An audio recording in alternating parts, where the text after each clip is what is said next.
মুখ ফুসকে বলে ফেলল, ধন্যবাদ। নীর অবাক হওয়ার ভান ধরে বলল, আমাকে আপনি ধন্যবাদ দিচ্ছেন? আমার এই জীবন সার্থক হলো আজ। কথা ঘোরানোর জন্য সিমরান বলল, লাগবে ছাতা?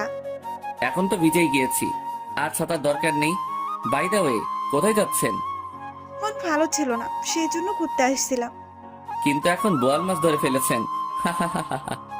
অসভ্য ছেলে, এখন আপনি কোথায় যাবেন? এই তো সামনেই, আসুন আমরা কথা বলতে বলতে যেতে থাকি, মন ভালো হয়ে যাবে আপনার। সিমরান সায় দিল।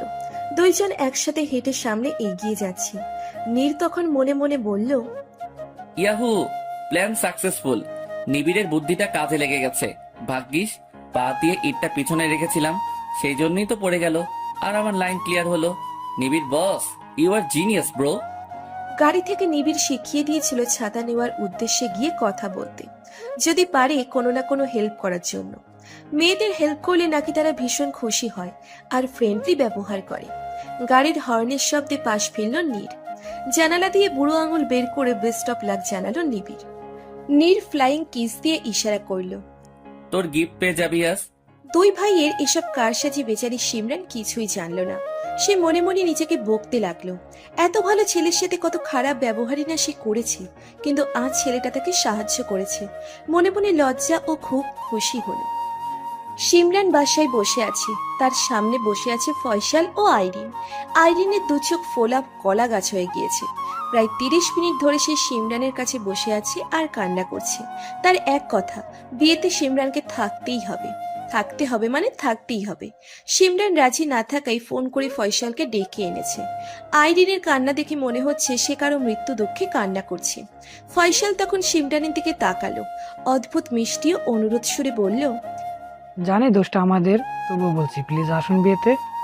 তাছাড়া প্রথম দেখায় তো অনেকের বিয়ে হয় না, সেই জন্য কি কেউ কষ্ট পায়? বুঝেছি সমস্যাটা পরিবারের, তবুও ছোট বোনের মুখের দিকে তাকিয়ে তো একটু নরম হতেই পারেন।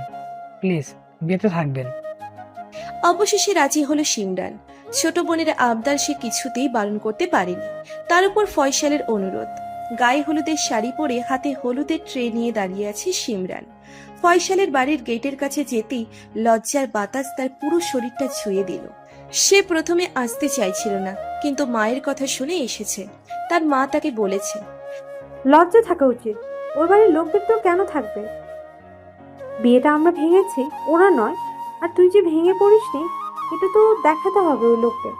আমরা মেয়ে বলে কোনো সম্মান নেই আমাদের? লজ্জা কি শুধু আমাদের? আমরা কেন লজ্জা পাবো? লজ্জা তো পাওয়া উচিত ওই বাজে লোকদের, যারা মেয়েদের সম্মান করতে পারে না। আর তোর চাচা চাচি তো ছেলের বাড়ির ঘর, চাকরি, মোটা অঙ্কের টাকা দেখে এত ছোট মেয়েকে বিয়ে দিয়ে দিচ্ছে। এখন ওর খেলার বয়স, কিন্তু ওকে এখন সামলাতে হবে সংসার। ওরা তো আর পড়াবে না আইরিনকে। বেচারি মেয়েটা পড়তে খুব ভালোবাসে, কিন্তু আমাদের কথা তো শুনবে না ওরা। এখন তুই ভালো মেয়ের মতো যা, আর ওদের সামনে হেসে হেসে ঘুরে করবি। মেয়েদের মাথা নিচু করা ঠিক নয়, বিকজ মেয়েরা মা জাতি। মায়ের কথাগুলো বারবার রিপিট করছে সিমরানের কানে। পা চালিয়ে চলে গেল ভিতরে। ট্রে টেবিলের উপরে রেখে শাড়ি ঠিক করতে করতে অনেকগুলো রুমের পাশ দিয়ে সে যাচ্ছে। হঠাৎ একজোড়া হাতটাকে টেনে ভিতরে নিয়ে গেল। সামনে থাকা লোকটিকে দেখে চোখ বড় করে তাকিয়ে আছে সে। তার হাত ধরবে এই লোক সে ভাবতেও পারেনি। আচমকা কেউ হাত ধরে টান দিয়ে রুমের ভিতরে নিয়ে যাওয়াতে ভীষণ রকম ভয় পেয়ে গেল সিমরান। বন্ধ চোখগুলো ভয় ভয় মিলিয়ে সামনে থাকা লোকটিকে দিকে তাকিয়ে বলল, আপনি? লোকটি সিমরানকে দেওয়ালের সাথে মিশিয়ে খুব কাছে গিয়ে দাঁড়ালো। দেওয়ালে এক হাত দিয়ে বলল, বাহ, এত সহজে তুমি থেকে আপনি হয়ে গেলাম। তোমাকে তো স্যালুট দেওয়া দরকার শিমরান জান, স্যালুট দেওয়া দরকার। সাজা, তুমি এখানে কেন এসেছো বা কি সম্পর্ক এসব জানার কোনো ইচ্ছে আমার নেই, কিন্তু তুমি আমাকে টাচ কেন করেছো? রাগী কণ্ঠে বলল সিমরান। পরের বাড়িতে সাদাতকে দেখে সে অবাক হয়, তবে ভীষণ অবাক নয়, বিকজ বিয়ে বাড়িতে আত্মীয় স্বজন অনেকজনই আসতে পারে। হতে পারে সাদাত এই আত্মীয়র মধ্যে কেউ একজন। সেই জন্য বিচলিত না হয়ে রাগ দেখালো তাকে স্পর্শ করার জন্য। সিমরানের কথা শুনে সাদাত সিমরানের শাড়ির আঁচলটা ধরে বলল, তোমাকে শাড়িতে খুব সুন্দর লাগে জান। আর যদি ত্রিনা না থাকতো, তোমায় বিয়ে করে নিয়ে যেতাম। ছি, কতটা বাজে লোক হলে এমন কথা বলতে পারে। এখন তো মনে হচ্ছে তুমি ত্রিনাকে আদৌ ভালোবাসো কিনা। খারাপ ভঙ্গিমায় ইশারা করে বলল সাদাত। আমি তো সবাইকেই ভালোবাসি। যাকে আমার চোখে সুন্দর দেখা যায় আমি তাকেই ভালোবাসি। তুমি যদি এখন আমাকে যেতে না দাও আমি চিৎকার করব বলে দিলাম। সাদাত তার দুই হাত সিমরানের দুপাশের দেওয়ালে রেখে বলল, যাও, তোমাকে কি আমি ধরে রেখেছি? বাড়াবাড়ি হয়ে যাচ্ছে সাদাত, এভাবে দাঁড়িয়ে থাকলে যাবো কিভাবে? হুম, তাই তো। সাদাত পথ ছেড়ে দিল। সিমরান এক দৌড়ে সেই জায়গা পরিত্যাগ করল। মানুষের জীবন বড়ই অদ্ভুত। যার সাথে দেখা করতে একদম ইচ্ছে করে না, কিন্তু দেখা যায় বেলা শেষে তার সাথেই দেখা হয়ে যায়। মনে প্রাণে যাকে মন থেকে ঘৃণা করা যায়, পরে দেখা যায় ওই মানুষটার প্রেমেই হাবুডুবু খেতে হয়।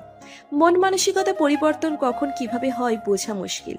ঠিক এমনই ভাবে নীর কিভাবে সিমরানকে পছন্দ করতে শুরু করেছে সে ভেবে পায় না।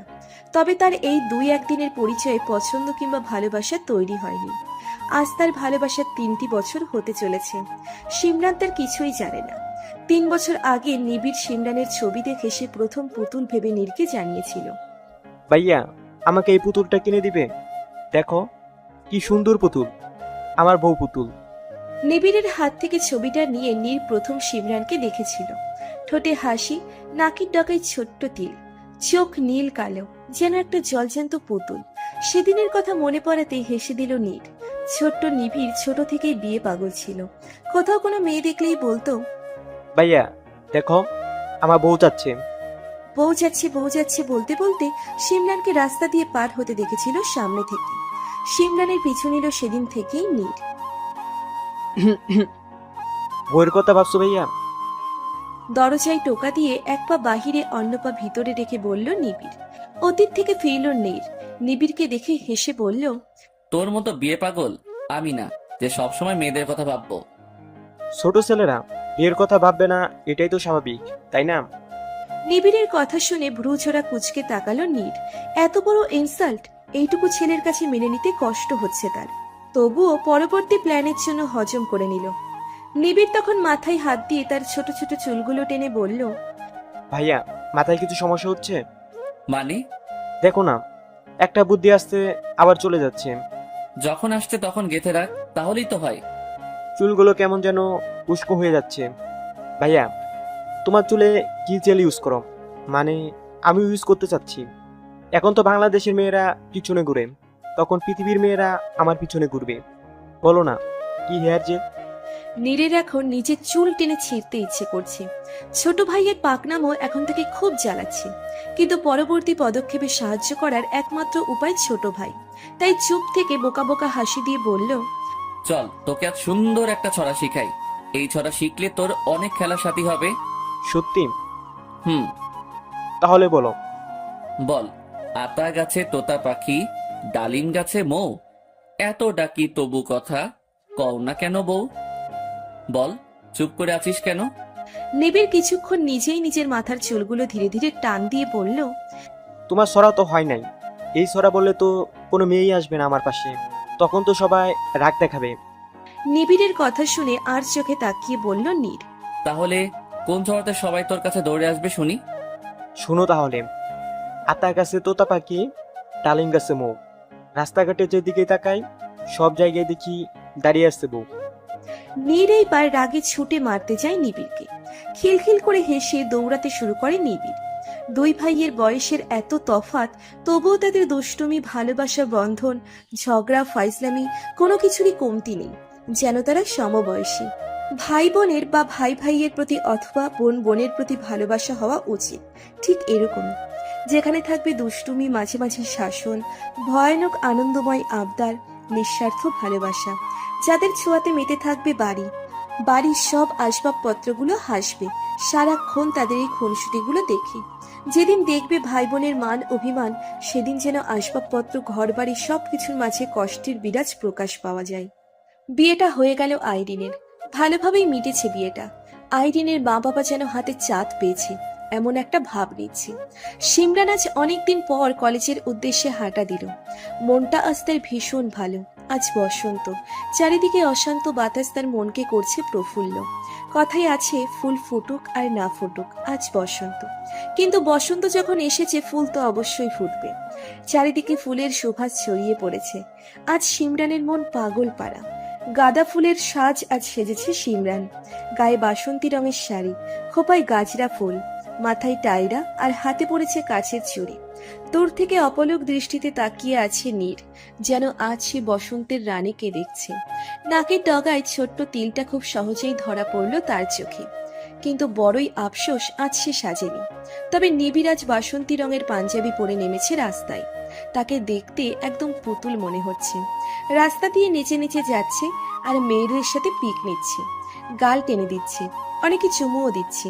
মেয়েদের কাছ থেকে সরে এসে নীরকে বলল, দেখো ভাইয়া, মেয়েগুলো কত অভদ্র, রাস্তাঘাট কিছু দেখে না নাকি? আমার গালে পাপ্পি দিচ্ছে, ছি কি লজ্জা। তুমি এতটাই কিউট দেখতে, আমারই তো পাপ্পি দিতে ইচ্ছে করছে। দিব নাকি পাপ্পি? পিছন থেকে সিমরানের কণ্ঠ শুনে তাকালো দুই ভাই। নিবিড় দৌড়ে গিয়ে তার গাল পেতে বলল, ভাবি, তোমার জন্য তো আমার গাল দুটো ফি, নেও পাপ্পি দাও। সিমরান নিবিড়ের গালে পাপ্পি দিতেই নিবিড় চোখ টিপ দিল নীরের দিকে তাকিয়ে। ইশারাতে বোঝালো এই পাপ্পি সে তার জন্য নিচ্ছে না, নীরের জন্য নিয়েছে। পাপ্পি নিয়ে দৌড় দিয়ে দাঁড়ালো নীরের সামনে, আবারও চোখ টিপ দিয়ে বলল, ভাইয়া তুমি একটা পাপ্পি দাও এই গালে। নীর পাপ্পি দেওয়ার পর নিবিড় মুখ চেপে হাসতে লাগলো। নীর রাগী চোখে তাকাতেই বলল, যার জন্য করি চুরি সেই বলেছ, আব্বু বলেছে সকালে। সিমরান এদিক ওদিক তাকিয়ে নওশিনের জন্য অপেক্ষা করছে। হঠাৎ তার চোখ জোড়া সামনে একজনকে দেখে আটকে গেল। মুখের হাসিটুকু নিমেষেই উধাও হয়ে গেল। চোখের কোণে পানি এসে জমতে শুরু করলো। এ কাকে দেখছে সে? এতগুলো বছর ধরে যার জন্য সে অপেক্ষা করছে, আজ কিনা সে বিয়ের দিন রাতে বাবা মায়ের ঠিক করা ছেলেকে বিয়ে করবে না বলে পালিয়ে